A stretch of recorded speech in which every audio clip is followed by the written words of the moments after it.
All right, my friends, welcome to episode 285 of Prof and Dev Play Games. My name is Larry, the professor at Prof Plays Games on Twitter. Over there is Anthony, the dev at Summer Speak. How's your last week been? It's been okay. We hit our release candidate for the update coming to Afterneer next week, so that's good. Nice. That's great. That's always a stressful piece. Mm-hmm. Even though I'm in design, so all the stuff I was doing for it, for the most part, had been done. But you still cross your fingers of like, okay, let's get this out. Right. So that's done, and then it was just sitting and waiting until Friday. Just a lot of waiting to Friday. Is it next Friday or is it this past Friday? This past Friday. Okay, so it's out. It's live. Oh, you mean the update? No. Yeah. The update's live Wednesday. Got it. I was just waiting for that to happen and then just waiting till Friday. Right. Because of a little game that came? Little game that came out. A little game with a big amiibo, by the way. It does have a big amiibo. It's great. I couldn't see the rest of the picture because of the amiibo. Yes, the amiibo is huge. For what Larry's alluding to, I am playing Monster Hunter Rise with, I'll be honest, an absolute shit ton of other people playing it as well. Is it dragging the servers down, or you don't notice anything like that? No. That's good. No. I don't know how their server architecture backend works, honestly. But nothing noticeable. Like I don't know if they have their own servers that you create lobbies on, or if it's hosted on the Switch itself. I don't know. But it's smooth. No issues. I don't think World had issues either. So yeah, I don't remember hearing anything like that. So that's nice. Yeah, so it was a nice end to the week. I'll say that. Yeah. I should have started the podcast by asking how much you've slept in the last 2 days. Just only an hour or two less than I normally would sleep. Oh, that's nice. Not a whole lot. Yeah. But. Well, on my end, I got my second dose of the Pfizer vaccine on Thursday, and it knocked me the fuck out for 2 days, man. I don't remember Friday, and I was leading some meetings at work. I led a meeting in the morning. I had all-day meetings that I canceled almost all of them except for 2. And in the morning meeting, I was in a group with some people. We had breakout rooms. I was leading the meeting and then led the breakout room. And then the afternoon meeting, I was in leading another meeting with one of the people, among other people. And I was like, I don't remember this morning at all. And she was like, well, you did great. You had some really good things to say. I was like, awesome, because I don't remember being there. Man, it really knocked me for a loop. What those things were? Yes, exactly. Did you take notes? But I'm feeling good now. And on my way to 96, 97. The nurse said it was Pfizer. The new stuff is 97, the new reports or whatever. So that's pretty good. By April 10th or something like that. 2 weeks from Thursday, pretty much. So There you go. yeah, I'm feeling happy about that. Got it the next day, right? What's that? Your wife got it the next day? She did, and she didn't have nearly as much reaction as I did. But when she did, it was 36 hours later, and she got knocked out for like half a day. Okay. By that point, I was feeling fine, so it was easy to kind of pass the kid off back and forth. Yeah, stagger it that way. Nice. And then today, I took my first dipped my toe into crypto. I bought some Ethereum today. So I'm planning to lose all that money. Yeah, at least you're going into it with that expectation. Oh yeah, totally. It's totally a gamble. I just after reading a bunch of stuff about NFTs, I was like, okay, I can see those things. I can see some application here. I'm gonna dip in a little bit. So I'm gonna make an NFT of our podcast. I have very strong reactions to that shit. Yeah. Let's get the 30-second response. What's your thoughts? It's a complete scam overall. Yeah. Like there's no reason any of that needs to be as expensive as it is. Mm-hmm. Like when they're talking about unique digital things, so like I own the only copy of this digital asset. Right. It doesn't actually have to cost anything. It doesn't need to be even tied to any kind of cryptocurrency. Like you just need a blockchain. But that's how you make money for the crypto people. Exactly. It's a fucking pyramid scheme, honestly. Yeah. And it's Yeah. cheap to the environment because mining crypto is fucking insane for actual power costs to do it. So, not to like, mention that's gonna have to come to a head at some point. I'll be honest. Like, there's going to be a collision to how much megawatts it takes to generate a cryptocurrency to how much damage that is doing. Yeah, it feels like they're racing against the clock trying to get to like Ethereum 2.0 or whatever that has lower power consumption requirements or whatever. But also, I can't find a damn GPU. Giving up on that. Yeah, you're not going to get a GPU for fucking ever. It's stuck in the Suez Canal right now. Did you see that? I don't honestly know if there's I don't think anyone truly knows, but it's a good joke. Like, it is a great joke. The GPUs. There's on that thing stuck in the Suez Canal. Did you also see? I don't know what the fucking headline was. It basically like the Evergreen or whatever, Everwood or whatever that fucking ship is called, drew a dick before it got stuck in the Suez Canal. I saw that. I mean, not intentionally, but that's the kind of pattern. Probably while they're puttering around, like waiting to get guided through the canal. Right. I read another thing on that because everyone's like, "Oh, what the hell did the pilot do?" And so a deep dive in how you go through the Suez Canal is you don't pilot it yourself. You're guided by tugboats. A captain on Twitter was talking about his experiences going through the Suez Canal and how absolutely awful it is, and how awful those tugboat drivers are. And he's surprised it's the first time this has ever happened. I was gonna say, so the big surprise here is that it hasn't happened more. Yes. Jesus. And there's pictures going that like, look at all this traffic that's now going around Africa. And another person was like, no, that's actually pretty normal. A lot of people don't use the Suez Canal because it's fucking expensive. Oh yeah, right. $200,000. How much? To get $200,000. Jesus, for one boat? Yeah. Oh my god. No wonder our GPUs are so expensive. Yeah, like most people won't try to, unless that's like big shipping companies and massive boats. It's just not worth it to go to take it, and then you have to deal with the Northeast African pirates as well. Right, because you're all concentrated there, right? Yep, and they're like, that's a lot of shipping companies, especially smaller ones, have no interest in dealing with any of that place. Right. So they'll just go south and just go take the extra time, just go around Africa, as opposed to trying to cut through the Mediterranean. So it's been fun reading up on modern day shipping, honestly. Right. Well, this week we're going to talk about, as you can tell, there's not a lot of gaming news since we're talking about dicks in the Suez Canal and ships. Just games we've been playing, and I want to start with Anthony because he's been digging pretty deep into Monster Hunter Rise, and I want to hear how that experience has been. Yes. Let's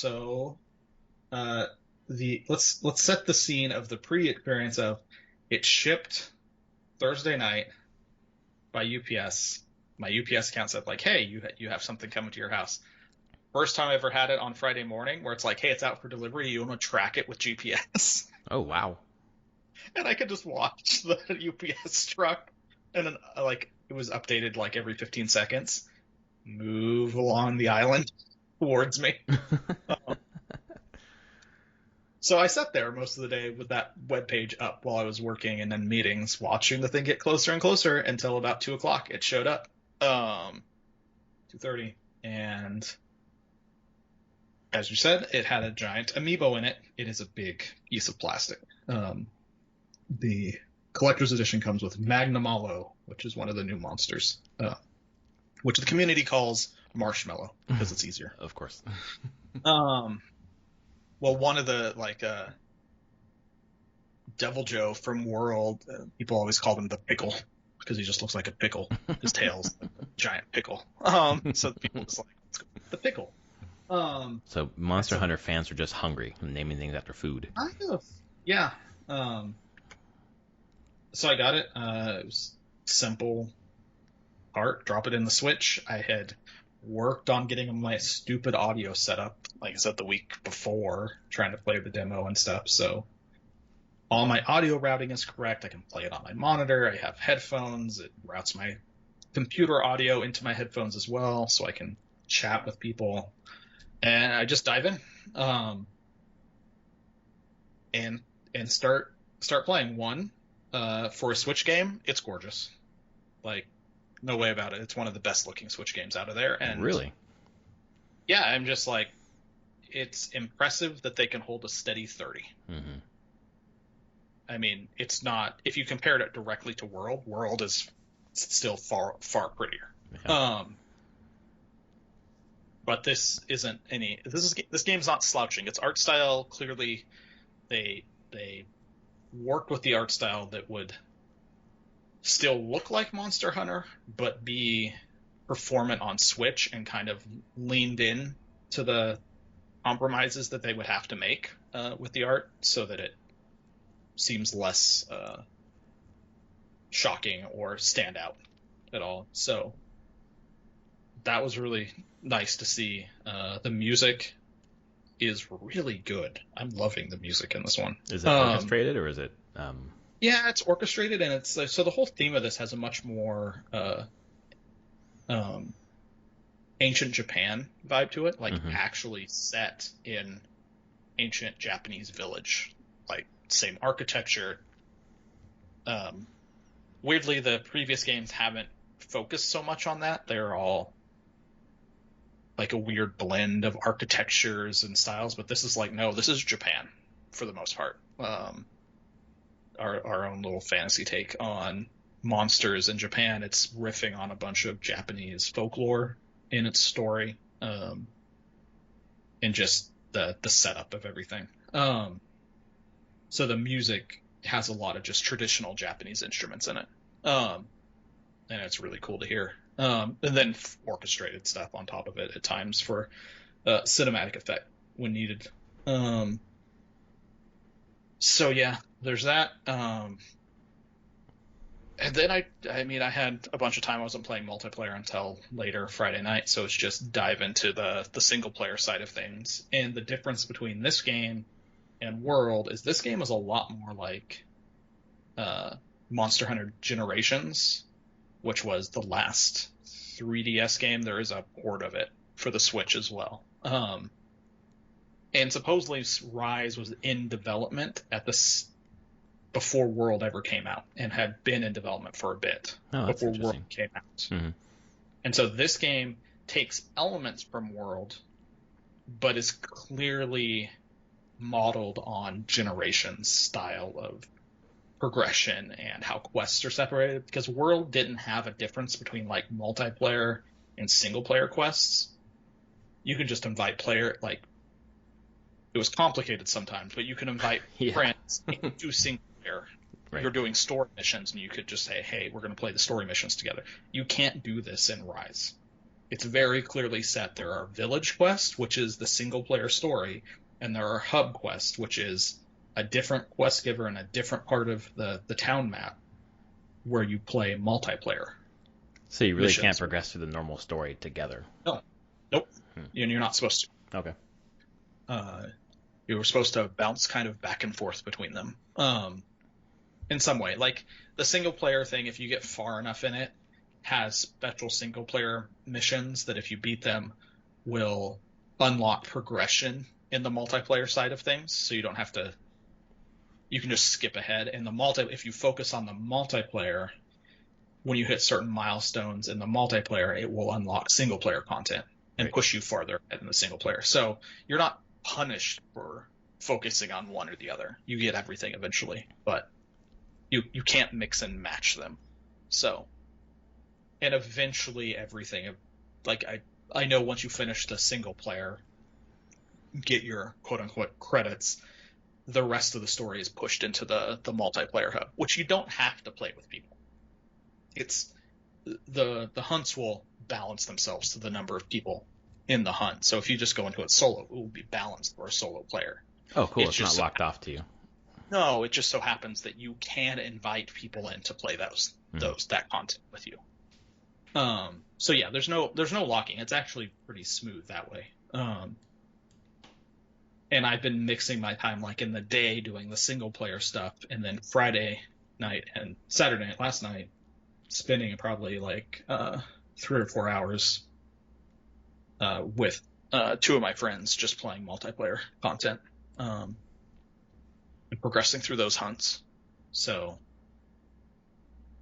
that's been a blast. I mean, the first night I got it, we were playing, I was just told him, I'm like, I've missed this so much.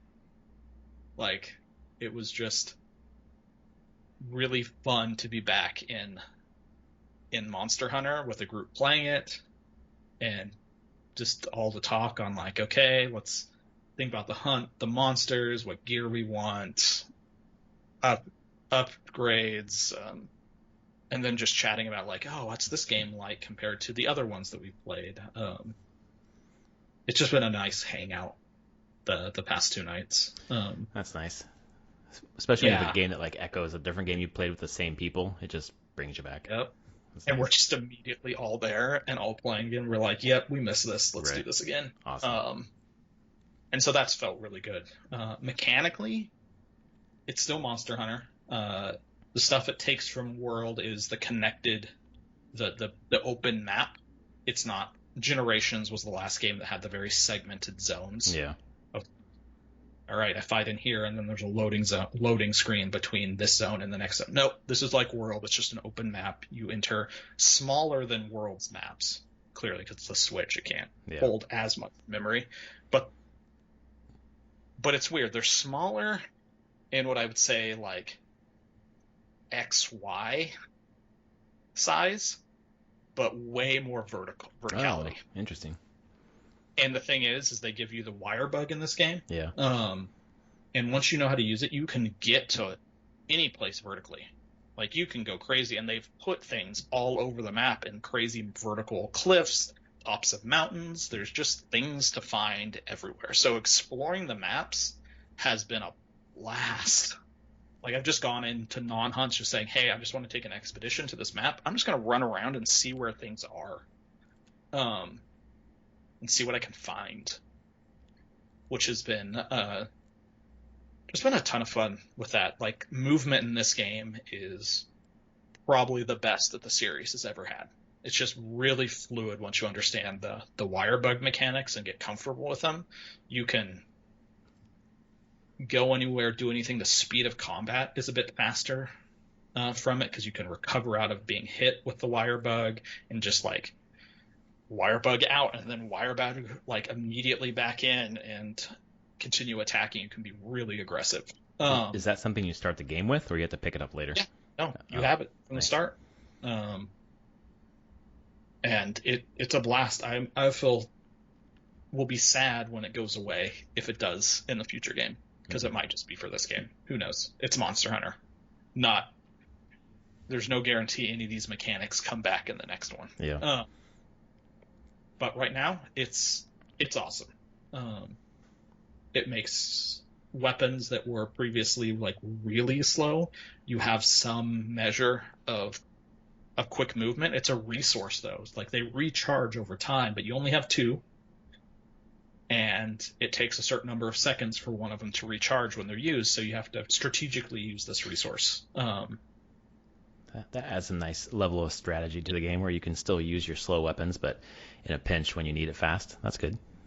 Need it fast, or if you need to dodge out of the way real quick, you can just cut to the side. All weapons have silk bind attacks that use wire bugs for different things. Some will only use 1. Some attacks, silk bind attacks, will use 2, both of them, so you need them both available. Usually doing really cool things like flips in the air, or stuff that helps you mount and ride the monster, because that all changed in this game. Riding monsters is very, very different now. Like, you actually just like jump on the back of the monster and have a whole new control scheme where you're like running around with this monster and can attack other monsters or launch this monster into walls to do damage. Like, you are in control of it. Mm-hmm. and it becomes its own mini game in that way. So that, I think those are the biggest changes is the monster riding and the wire bugs, and how that changes the combat and just traversal of the map. Oh, you get the Palamute, so you have your dog. You can ride your dog. Both, right? The Calico and the Palico? Palico and Palamute. You can have both at the same time? In single player. Multiplayer, you have to choose one or the other. Is that because they didn't want to have multiple people with two each? Probably, and it's balancing, probably. Mm-hmm. Like, it would probably be way too easy with them both there, because the Palamute they both attack in combat. Like, they are AI-controlled NPCs that attack the monster and have their own weapons and armor and the whole thing. So, I'm sure it's partially not wanting too much on screen, and then partially just wanting to being able to balance multiplayer encounters better. But riding the dog is great. You can drift the dog. Like Mario Kart drift kind of thing? Yes. Yep. What the fuck? You get a speed boost. Oh, it's so satisfying. That's cool. It is. It's just, I'm like, this is dumb. It's so dumb, but it feels so good to do. So yeah, you just run around and drift and shoot off in different directions. It's great. But it's great because you can move a lot faster around the map without expending stamina while riding on the Palamute.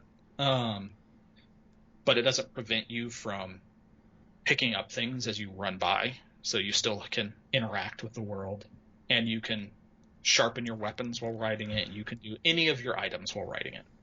Like, no issues there. Mm-hmm. So it's really just a benefit of like, hey, I want to move around this map fast. Let's go.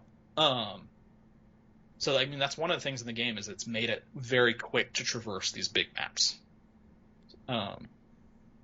which has been fun.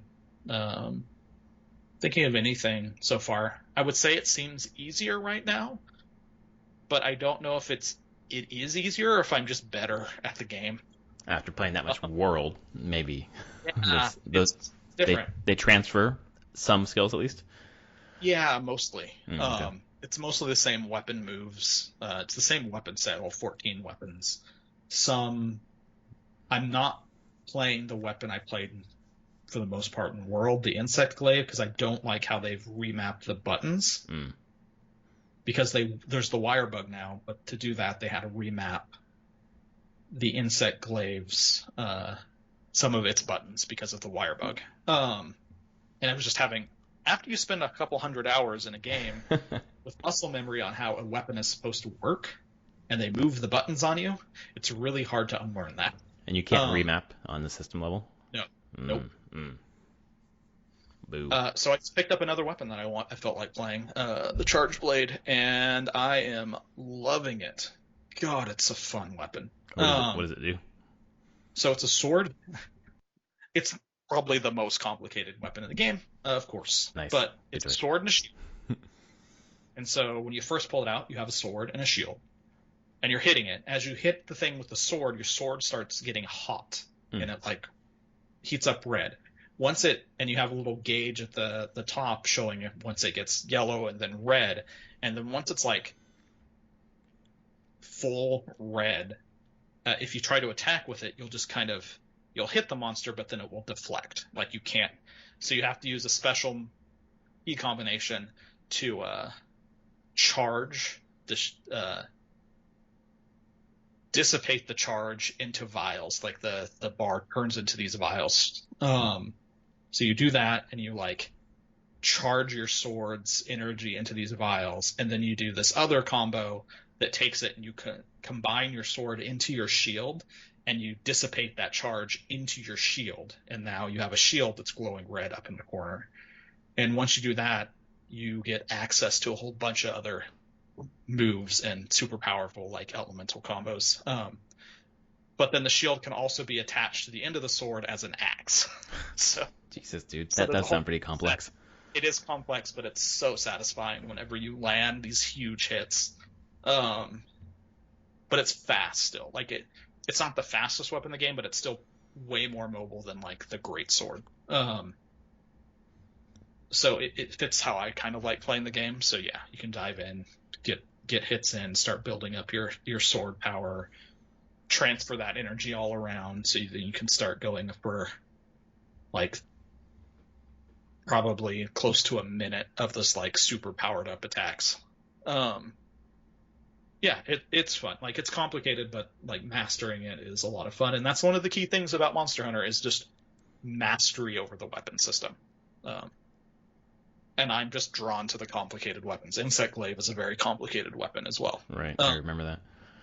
But it's just, I enjoy that level of mental thought during the battle, of tracking my resources and where I'm at in kind of my cycle of attacking. But if you don't want to do that, there's other weapons that are much simpler to play. That's the thing. With 14 weapons that play all very differently, there's usually something for everybody there. Yeah, I feel like as a designer, and you can tell me if this is right or wrong, with that breadth of tool base, like, kind of go nuts. Like, let's make one that's super fucking complex. Yep. Because no one needs to play with it. They don't want to. But people will gravitate towards it. But probably, I don't know, what would you guess the amount of people who gravitate toward that kind of complex weapon, percentage-wise?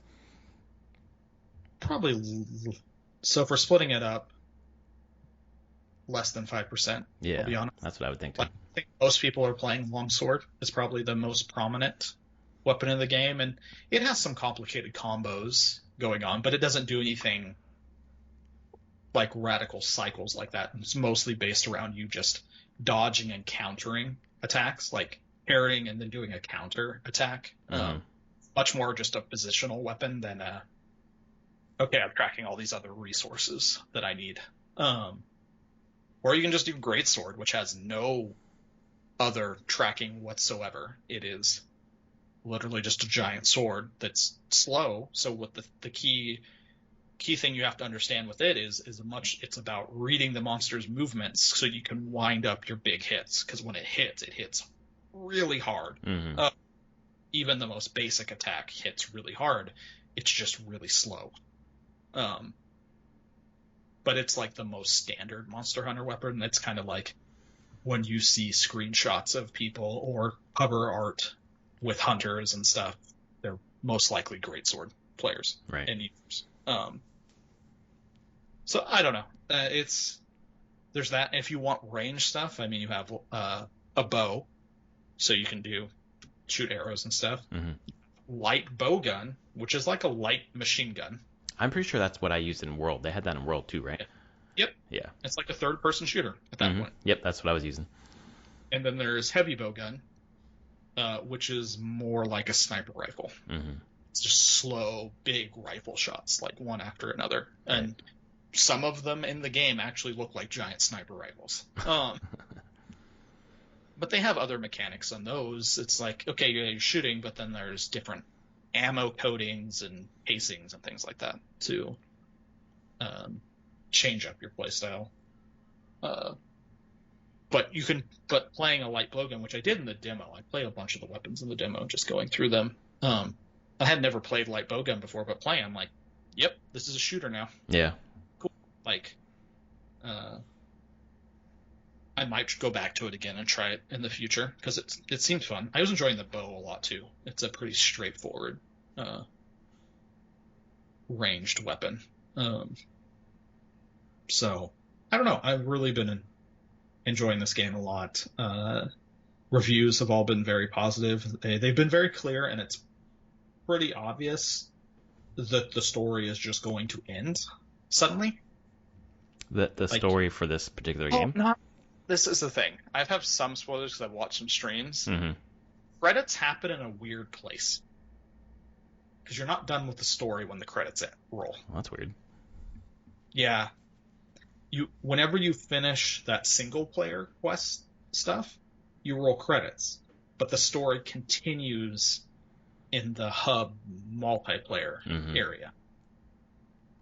It's Monster Hunter. Credits are weird. Credits basically mean, as far as I can tell in Monster Hunter, mean, good job, you've finished the tutorial. Oh, shit. Just like that's 15 hours into the game or with me like 20 something hours in the game. It's almost like Animal Crossing. Like, good job, you learned all the mechanics. Now just go build shit. Actually, I kind of feel like that's what it is. And they're like, cool, you've got that now. Because Monster Hunter is also broken into like low rank, high rank, and eventually G rank. And I know that the story doesn't ends before you're ever in high rank. You roll credits before you're in high rank.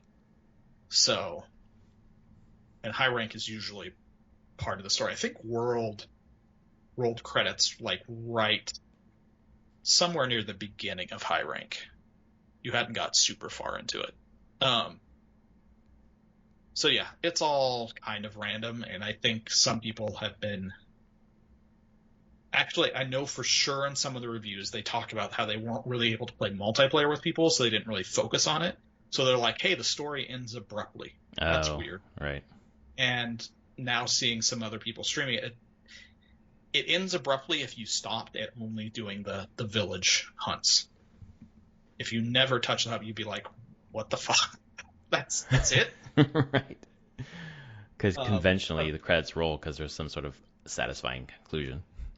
Yeah, I mean, you do. You fight, like, you'll get to a point and you're like, cool, you did something cool, but it doesn't feel like the end of the story at all.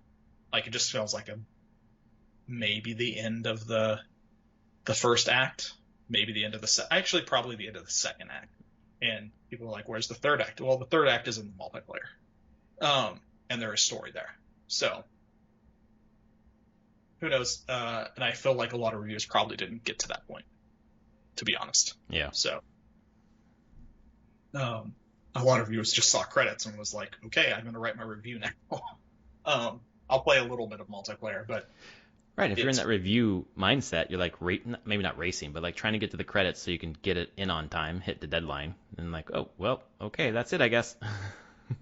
Yeah, and I think you could do a lot of the multiplayer before you ever got back to the story content of the multiplayer hub stuff. So I don't know. I'll see if it's satisfying when it gets to it, but I think 23 hours of play so far. Wow, over the weekend? Yeah. My son's been watching me play a bunch too. He's been fascinated. He picked up World. He picked up World, as in like he played it? He's me playing this, and he's like, "Can I play?" I'm like, "Well, I can't play. We can't play together. I have the Switch here, and I'm going to be playing the Switch." Mm-hmm. But I'm like, I have Monster Hunter World. You've seen it on the PS5 at the moment. You're always welcome to play that if you want. I just gave him the thing. I'm like, it's a really complicated game. Like, far more complicated than anything you've ever touched. But if you want to try it, go right ahead. And this past weekend, for his game time, he's played Monster Hunter. He has finished hunts. What weapon did he choose? He's shifted a lot. He started with the longsword, because that's kind of what they give you at the gate.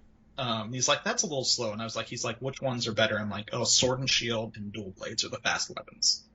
And he tried sword and shield, and he liked it. But then he went to dual blades, and he's like, this is awesome. There's That's how I felt. Sorry, so much damage. That's how I felt this weekend dual wielding shields in Assassin's Creed Valhalla. It's like, this is fucking rad. Yeah. So it's been fun watching him. Like, I'm trying not to guide him as much. Like, if he has questions, I'll answer his questions. But I don't want to. I've just kind of been fun watching how he's naturally progressing through the game. Right, trying to make sense of himself. Yeah, basically. And he's working it out, which is pretty amazing to watch. But there's like small things. I'm like, I've told him, he's like, I really want to test out the weapons. And I was like, oh, there's a training area. It's kind of convoluted how you get to it in the thing. I can't remember exactly, but there is a training area. They think you can walk around. You'll be able to find a door that will take you there, and from there you can just try all the weapons. You can swap them out. You can try all the different combos and get comfortable. And so he spent a lot of time just doing that once he found it. But he figured out upgrading the weaponry and the armor upgrading all himself. Like, and like how to actually get through it and do the upgrades. That's cool. Yeah. So yeah, that's been fascinating to watch. So I will say on Rise as well, I sent you the picture. I got my Pro controller. Oh yeah, how's that feel in your hands? I love the Pro controller. It's Yeah, so good. it's really really nice. It has a good weight to it, Mm-hmm. like a really, really good weight. I like how the handles where that fit in your palms are kind of slightly angled. It just fits really well, I Yeah. think. Yeah. It's been great. I can't imagine playing Rise with anything but a Pro controller. Yeah. Like I'll be able to do some stuff in handheld, but I need the precision of the Pro controller. Yep. It makes all the difference. Bigger buttons, man. Those Bigger tiny buttons, buttons are. better joysticks, Oh yeah. more Yep.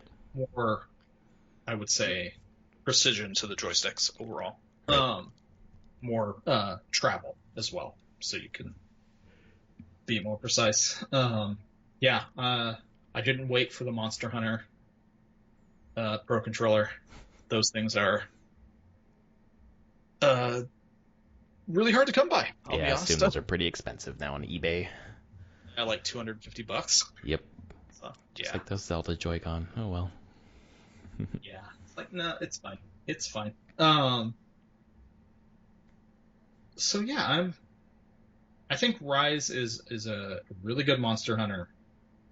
It's not going to make anyone who doesn't like Monster Hunter like Monster Hunter.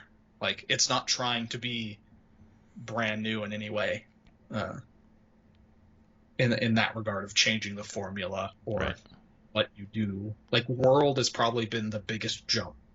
And if you don't like World, well, this might not be the game for you. I'll be honest. Like just the whole series, really, right? Yeah, really. It's like World was the easiest one to get into. Rise might be a little simpler to get into and just on how it's like structured because it's just really straightforward. But you have to like that combat mechanic and the way the controls work and how the design loops of the game work. And if you don't, like they're clearly at this point not changing that. Like they're like, this is what Monster Hunter is. You like it or you don't. I think a lot of people like it though. I'll be honest. 16 million people bought World. Yeah, I think you got to keep going with that formula. Yeah. And I was trying to get a sense of this and how good this one's going to do on Switch. There are 80 million Switches worldwide right now. And I know the thing is there's so many more Switches in Japan than other consoles. Like it's been selling really well in Japan for its lifetime. And Monster Hunter is huge in Japan. It always has been. It's only recently that it's gotten really popular in the West. Right. I mean, there was articles going around where, like a Japanese CEO was like, "We're just taking Friday off." Like, I saw that. It's called Monhun Day. Because we already know most of our employees are going to be out for it. Yep. I want to be out. So we're taking the day off to play Monster Hunter. Let's just lean into it. Yeah, and I don't think they're the only one. Like, it is an actual thing that, like, yeah, a lot of people take time off and schedule vacation to play Monster Hunter when it comes out. So, I'm curious where this lands sales number wise. Yeah, I mean, with the I would say dearth of Switch exclusives, like big Switch games, I should say, I imagine this is going to do pretty well. Yeah. I don't know, even if you're not into Monster Hunter, but you have like a passing interest in it, like you might take a leap after that demo, you know? Yeah, and that's true. The demos are still there, and the demos do a good job of showing off the game. I will say this is what's crazy. The actual game is even better than the demo. Like, there's a bunch of like mechanics and stuff that you would think were in the demo because of how they were setting it up. But there's new things that whenever I just jumped in, I was like, huh. None of that was in the demo, even though we're doing the same thing. They just kept either the demos off of when it was cut, it was older code, or they purposely hid a number of core mechanics in the game that then they were waiting for this to come out, for it just to be even more enjoyable, and it is really enjoyable. So if we go to the top selling Switch games, this has now recently been updated. Mario Kart 8 is now at 33.4 million. Animal Crossing is 31.1 million. Smash Brothers Ultimate 22.885. Breath of the Wild 21.45. And then Pokemon at 20. Sword and Shield combined at 20.35. Mm-hmm. So, trying to think of where Monster Hunter fits here. God, I mean, those are such lofty numbers. I can't see it. But then there's a huge jump. Oh, Super Mario Odyssey is 20.23. Mm-hmm. So those are the top 6. And the next one down, number 7, is Super Mario Party at 13.8. I can't believe Mario Party is that fucking high. I never got an update. Yep. Anyway.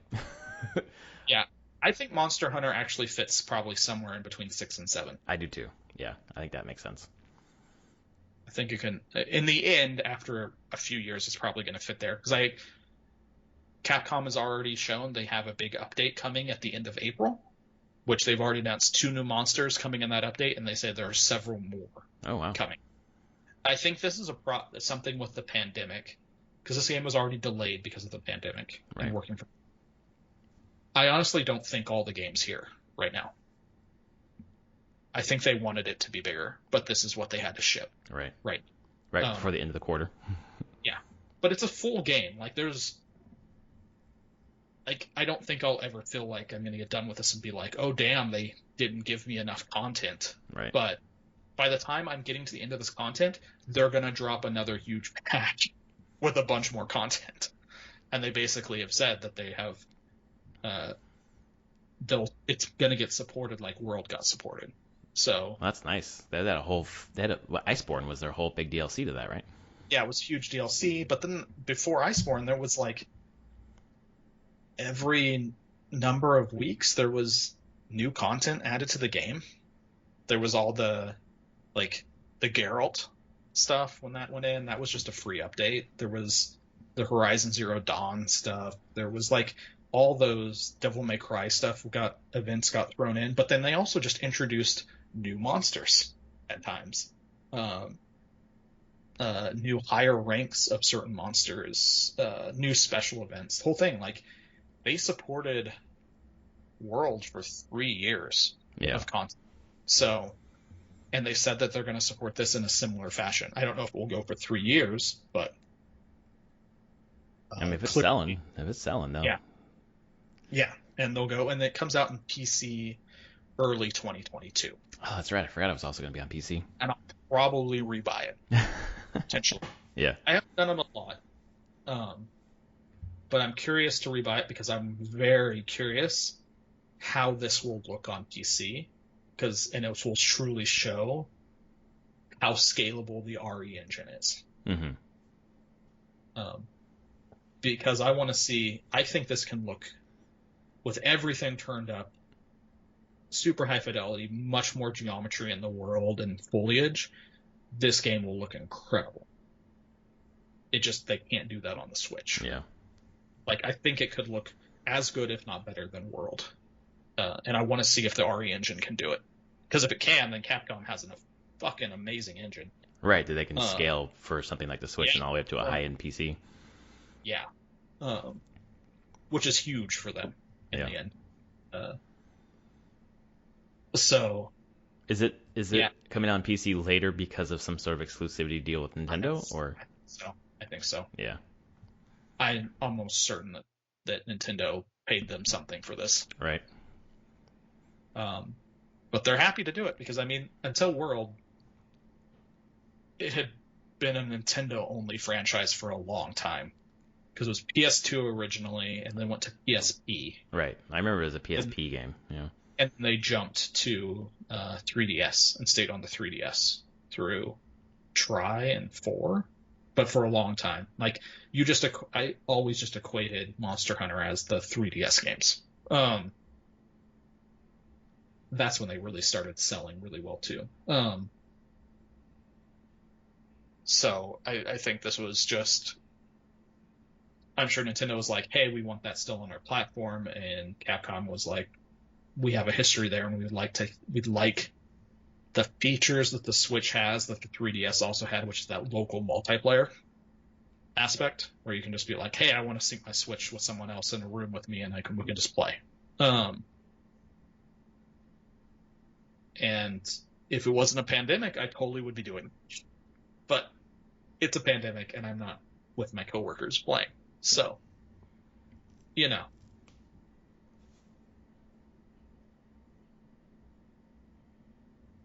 Still, I mean, I'm thinking about the horizon of games that are coming out the rest of the year, and this is one that's going to take you all the way to Mass Effect, if not further than that. Probably. I think it will get into Mass Effect without issue. Yeah. Especially because they'll do that April update. Right, that's what I'm thinking. So you'll be engaged with this core group of players for quite a while, which is going to be fun. I guess my question is the weighting of the village versus the hub. Like, is it like 50-50, or is there more multiplayer or more single player? I think more multiplayer in the end. Oh, interesting. Okay, I guess that makes sense with where the credits roll. Yeah, and it's the thing is, it's like, it makes sense. Like, talk about it as multiplayer. It's like, these are the hunts you can play multiplayer, but you don't have to. Right. Like, they tend to be more challenging, though. That's the point of them. Like, so play through the village stuff, play through the single player, and then jump into the hub quests, the hub, and use all the skills you've learned to fight more challenging things, and play with people or without people. Because it has a whole feature where you can just say, hey, I'm going to take this quest, but I want to say, yes, I'm accepting this, and post that I'm accepting it to basically the internet, so other people can just join your game while you're playing. Right. Fill up the quest.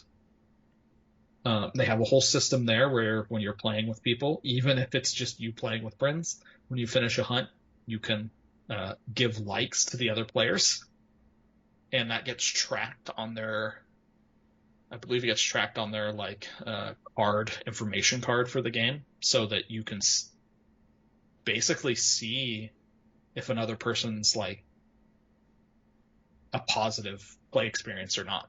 Like, it's interesting. They have a bunch of mechanics around like joining up with, making the random joining of players a positive experience, because you can't chat either. Like, you can spin stickers and you can send like one-line phrases.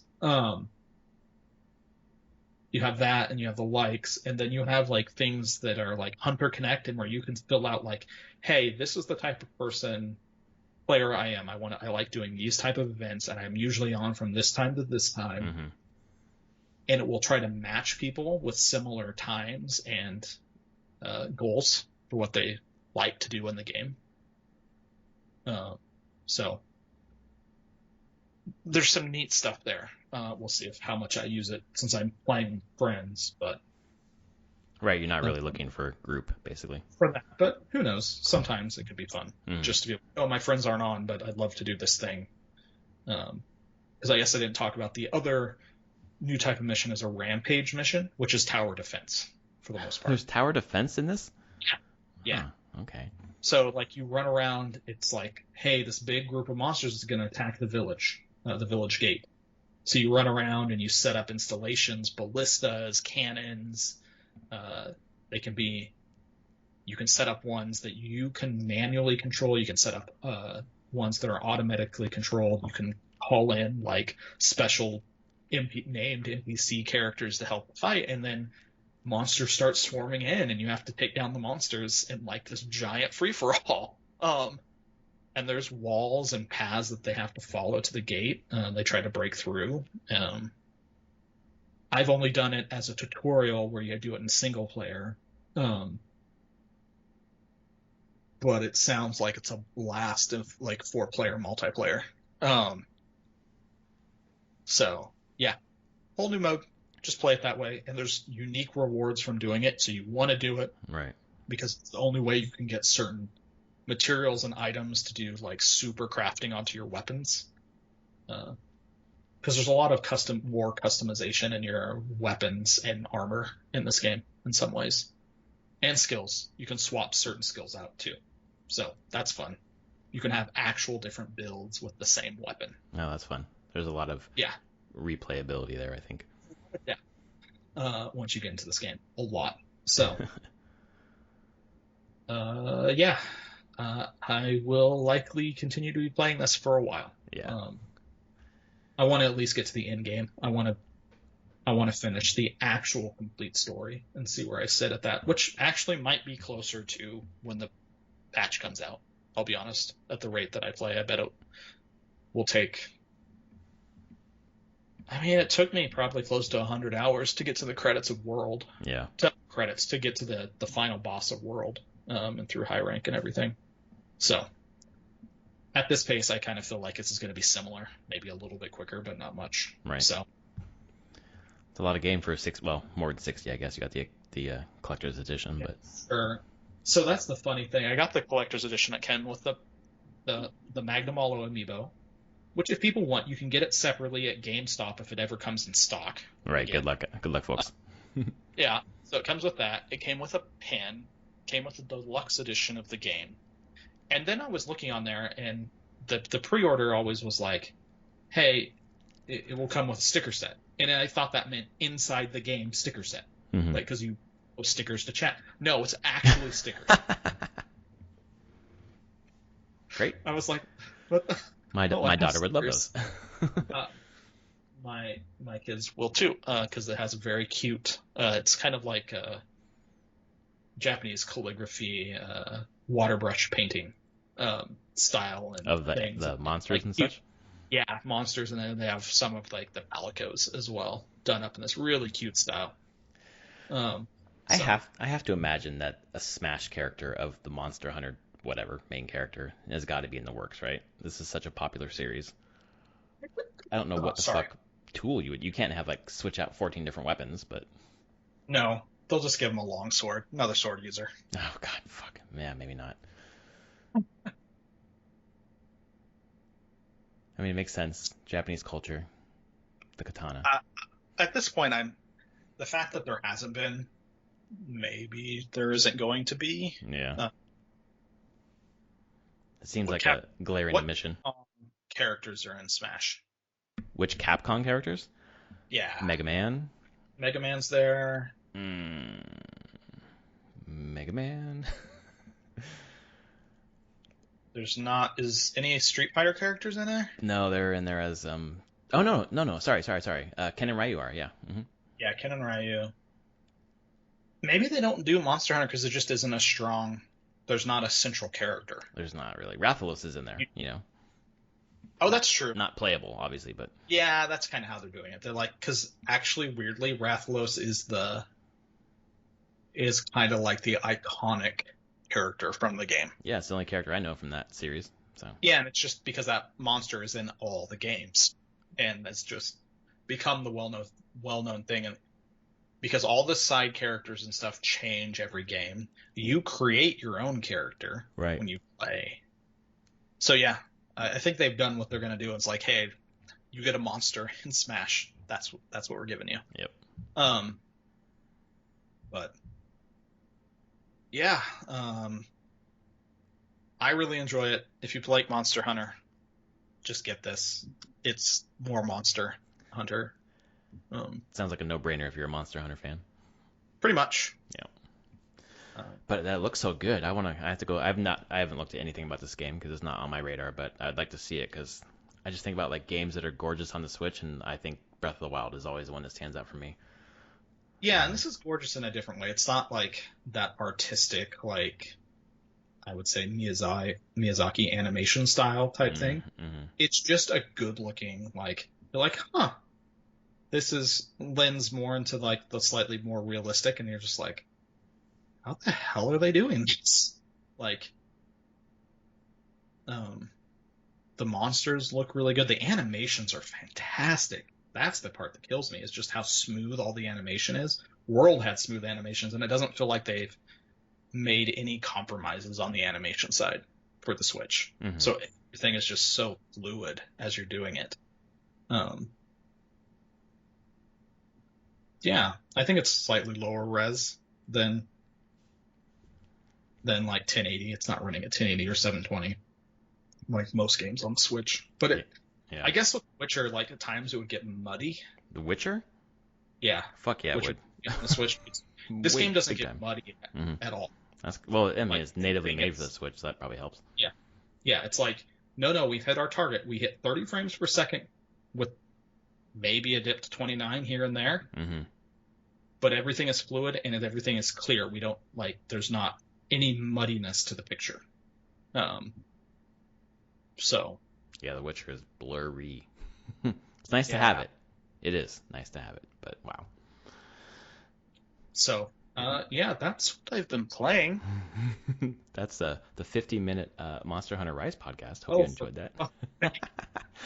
No, it's good. I'm glad someone's playing the new games because I'm not. Everything I'm about to tell you is very old, or somewhat old. My daughter, I have a Luigi/Gooigi shirt from Luigi's Mansion 3 that my daughter is obsessed with and sleeps with every night. So she's been wanting to meet Gooigi. So I keep saying we can play Luigi's Mansion whenever you want, and she's been wanting to play other things. But finally, she's like, let's play Luigi's Mansion. So I started over with her, and we were going through it, and that fucking game is great. Nice. It reads like a Pixar movie to me. Like it is just like the animation is so nice, or like lots of really nicely animated cutscenes. It's funny. But if you haven't played, you've probably played a Luigi's Mansion before. I'm sure. No, never played. I know the conceit of them though. Okay. Yeah, you run around catching ghosts basically. But this one, there's an elevator that runs up and down this hotel, and all the buttons are gone. So on each floor that you have access to, you have to find the main ghost, the boss or whatever, and beat them. And then the elevator button pops out, and you can go to the next floor. Each floor is themed differently. So you might have a jungle theme, or you might have just a regular hotel theme, like a winter theme. And then the ghosts change, so you have to defeat them in different ways. And they have different mechanics. So like initially you have to like flash them with your light, and then suck their tail into your vacuum cleaner, and then just like bash them on the ground. Then another one, like you have to shoot like a suction cup at their belly, and like use your vacuum cleaner to suck up the suction cup. Then you have an attachment to them. Then you can fling them around, and it's just like kind of like puzzles. And then the whole environment is puzzles too. You're trying to figure out how to get to the next area, and eventually you can get Gooigi, which is basically this green goo in your backpack. And when you activate him, he just kind of slides through bars or goes through floors with grating or whatever, and can go to places you can't go. So you're just solving a ton of puzzles. And so far the puzzles are easy enough. But I remember from my last playthrough, I got about halfway through. They get harder. But it's super engaging, super funny. There's a dog ghost that is with you, and my daughter's obsessed with that dog ghost, wants to follow that dog ghost everywhere, which is awesome because usually I get distracted and go off into different corners and look for shit. And it turns out if you follow the ghost dog, you go on to the next part of the story. So it all makes a lot more sense more quickly. So it's fun watching my daughter interact with the game while I'm playing, because she will notice things that I haven't noticed. And she will say, like, go there and do this, shoot a plunger, and then suck it up and open the door. And I'm like, oh, I didn't even know I could open that fucking door. Great, I didn't even see that door. Thanks. So it's kind of fun having an extra pair of eyes as I'm playing. So that's been one thing. We played probably 3 or 4 hours this last week. And then I've been playing at night, probably for the last 4 or 5 nights, Assassin's Creed Valhalla. Got back into that, and really, I like it. It's weird, but I like it. It looks gorgeous on the PS5. I forgot how good it looks. It really does look great. Sometimes almost like photorealistic with the landscape, the rocks and the mountains and such. I know you didn't like it very much. I've just gotten to England. I've probably been there for about 2 hours now, and just doing some raids, getting some materials, building up my settlement. And I'm kind of really digging the base building aspect of it right now, and it's kind of unlocking different parts of the story. But I'm just, other than that, I've been not following the story at all. I've just been plunging into the countryside and just like fucking going places. And it just kind of feels like a, medieval England simulator, life simulator, which is really cool. But I like the skills, how they're laid out, the constellation where you're picking different things to like add to your attack and defense or whatever. Then you get to like a big new skill. That's pretty fun. The abilities that pop up over time. There's like a harpoon ability that's pretty cool where you like drag someone towards you. There's some pretty cool abilities I haven't seen in an Assassin's Creed game. But the way I like it, but the way that I don't know if it's like the way the story is. I don't give a fuck about the story. I'm not even really sure Yeah. if it like has hooks, it just kind of seemed like here's a impetus for you to just go fuck off in England and just raid, and I don't know. I'm not sure, as opposed to like Odyssey, where there really was a through line with a narrative, and I wanted to follow that. I don't really want to follow the story. I just want to kind of just fuck around, and I don't know how long that's going to stay compelling for me. Like, it's been fun for like 5 hours this week, especially like I'm hitting spring break where I've got grading and that's it, and like I don't have a lot of stress right now, and it's been like just melt into this game, and this is great. But I know you had some critiques of the game. You put it down eventually. I was wondering Yeah, it was what a led lot. to It that. just didn't grab me. Mm-hmm. Like, I need a story to pull me through, and I was like, the way that the story is presented felt really like blah. And then combat was fun to a point until you were fighting bosses, like actual bosses, and then how the stamina was tuned made them really fucking annoying. Yeah. Like, I didn't appreciate some of that, where it's like, cool, I don't have a lot of leeway to approach this how I want to approach this. Cool. Like, you just kind of boxed in of like, all right, I guess I just rinse and repeat this dodge attack pattern over and over and over. Right. With no real variation. Because I know what attack they're going to do. I know how to get out of it. Now just execute. It was really cool that way. It just felt like it just broke down that, like, well, choose how you want to go about this. Like, so there was a few of those, and those just kind of got old. And then I don't want to spoil story for you because I got to a big story thing. Like, I finished a big weird story piece of the game and was like, huh, that felt really disjointed that I just did that thing that I spent multiple nights playing, and now I'm back doing this other thing. Yeah. Okay. Yeah, I kind of feel like that's how the story is going to be for me too, where it's like, what? Okay. Yeah, you're gonna go to a thing, you're gonna do a big thing, and then you're back and you're like, well, that thing I was doing was cool, but now I'm back to exactly where I was before. Yeah. And now I have to figure out what else I want to do. Cool. It kind of just like brings me back to the development cycle for that game, where like the main guy was fired, or let go by Ubisoft, and just all the weird shit happening at Ubisoft about pitching games and whatever else, and just the bro culture there. And then it's the same team that did Origins, and I played like halfway through Origins, and then I fell off of that hard. Like, I just wasn't really into that either. Even though I don't know, the fucking system is the same for this trilogy, Origins, Odyssey, and Valhalla, but Odyssey, by far and away, was like, I think, the superior game. But so far I'm enjoying Valhalla. It's been fun. I'm gonna play it tonight again. That's the newest game I've been playing. Luigi's Mansion, that one. Then two more I played today. One was Super Mario Galaxy. Had my afternoon off, so I took my Switch out, sat in the car set at a park, drove my car to a park and sat out there and played. Man, fucking Galaxy is great. I was just in such a good mood this weekend, getting the fucking shot and, getting on my vaccine journey. And I'm just like so up and joyous that I want to play a joyous game, and that's fucking it. Everything just seems like a puzzle box. They're just like, here are the mechanics of the Wii. Let's get fucking crazy and do some weird shit. And everything just feels so weird and different and disjointed in a little bit, but really, really fun. You played Galaxy, I think, right? Yeah, originally on the Wii. Yeah. Yeah. So I've been enjoying that. And then I switched over to Dragon Age 11, Echoes of an Elusive Age S, okay. Definitive Edition S, whatever the fuck it's called. I've been playing on and off for like a year. But for some reason, like, I played Galaxy for like an hour, and then I played Dragon Quest for like 2 hours and didn't want to stop. And for some reason, the story just hooked me finally. Yeah. So it's good. I love the fact in that game that you can turn on battle speed to ultra fast. So it just like gets quickly through the grinding. Like, I don't fucking want to spend a lot of time on that. I know how to do the battling. I just want to get through it and get back to the story. So that's been fun. Exploration's fun. It looks good. It runs well on Switch. So that's yeah. I'm back into the fucking bouncing around from game to game to game. I'm realizing now, like, when I'm super stressed at work, I just dig into whatever's in front of me. Like, I don't want to I don't want to stick with something. I want just something new and different every night, pretty much.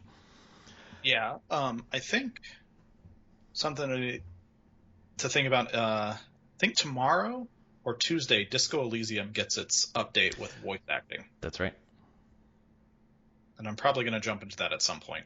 I don't know when, but I'm going to jump into that at some point. Okay, let me know, because we want to do that at least somewhat parallel. Maybe we want to wait until we feel like we're both ready for it. I don't know how long it is and how deep it is. I think fairly. Yeah, it's pretty deep. I think it's like, yeah. I'm going to look at how long to beat, but I think it's like 25 hours, but that seems maybe low. My issue with voice acting, and it's happening with Dragon Age, god damn it, Dragon Quest 11, is I can read the text like faster. 10 times faster. Like, why is it so fucking slow? It's nice to have, but I'd rather read it. Yeah, the only way to, in a lot of ways, to do the voice acting like that, to make it, you just need to turn off the text completely. Exactly. So you have to sit and listen to it. Because, I'm the same. If I can read it, I pretty much am reading it faster. Main story is 20 hours for Disco Elysium. Yeah, okay.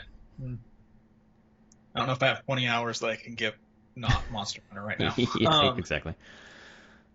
But yeah, that's a thing. Yeah, dude, I need to get back to that for sure. I fell off of it only because I was at a part where I was like, I don't know what to fucking do next. And I tried like 4 different things, and I was like, I don't know what to do. And then I was like, all right, I stopped playing. I need to get back to it because that story is great. I need to get back to a lot of things. I have 8, spring break and then 8 more weeks till summer, and I'm not working this summer, so I just need to survive until then. Yeah.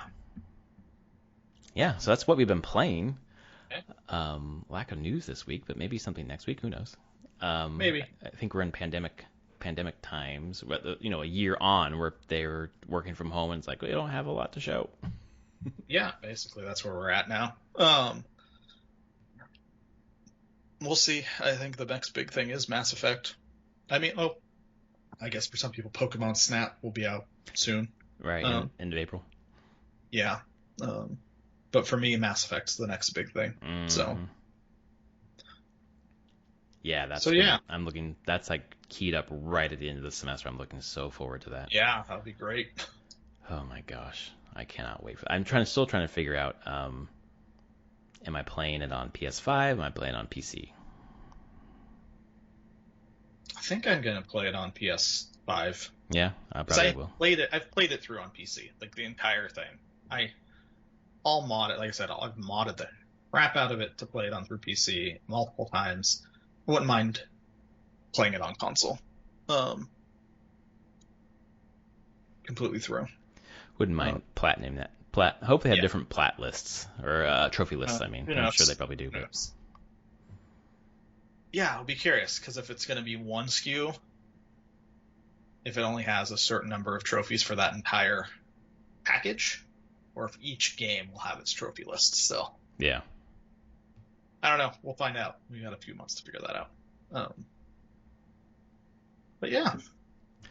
Awesome. Well, this was episode 285 of Prof and Dev Play Games. If you enjoyed our podcast, please tell your friends, rate us on your podcast service of choice, check out some of the games we've been playing.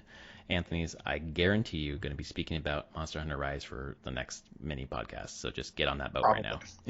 Yep. Just make sure your boat doesn't get stuck in the middle of the Suez Canal. Suez Canal. Yep. All right, folks. Thanks for listening, and we'll see you next week. All right. Later, everyone.